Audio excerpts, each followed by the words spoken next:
My name is Dr. Nate Okpych, and in this 4 video, I'll be sharing findings from an article in 2018, the role of avoidant attachment on college persistence and college completion for older youth in foster care. This study has 2 research questions. One is, are youth who are higher in avoidant attachment less likely to persist in college, less likely to graduate? And second, if we do find this association, is it explained in part by how much social support young people have around the time they're in college? So avoidant attachment is a stance to relationships that is highly guarded, highly self-reliant. Relying on other people is seen as dangerous and weak. And really this stems oftentimes from trauma and loss in relationships in the past. Sometimes in early childhood, but also can occur in adolescence and later life. At the time, usually this highly guarded stance was protective and adaptive. It kept young people from danger and from loss. However, if this continues on to when youth are in college, when they're faced with a very highly challenging task of making it through college, this protective stance could actually cut them off from relationships that could help them finish in college. So it's expected that youth who are higher in avoidant attachment would be less likely to persist in college and less likely to complete a degree.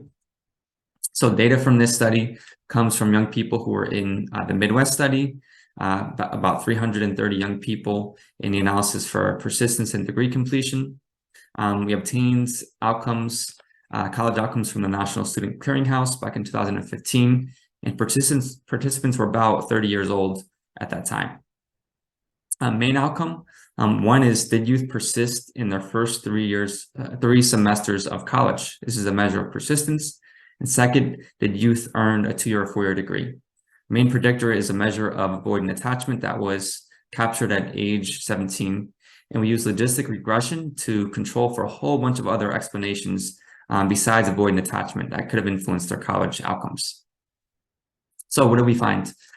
First, we saw that when we looked at youth's past maltreatment and relationship ruptures, so these are things like physical abuse, sexual abuse, also how many foster care placements they moved, how many school changes they experienced. Youth who had more maltreatment and more relationship ruptures were higher in avoidant attachment at age 17.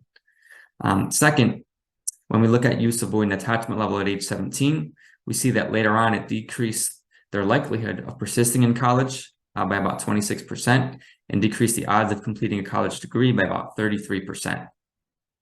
And these decreases were explained in part by youth social support. So youth who are higher in avoidant attachment tended to have lower social support, and this led them to be less likely to complete college. So what are some implications? First, youth's level of avoidant attachment appears to be one of the factors that influences their likelihood of persisting in college and making it through to completing a degree.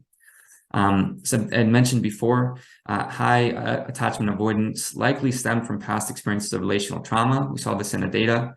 It was probably adaptive at the time. However, when they're faced with finishing college, high avoidant attachment may close youth off from valuable relationships that could help them succeed in college. We know that attachment styles are durable, but they're also potentially changeable. This is called earned secure attachment.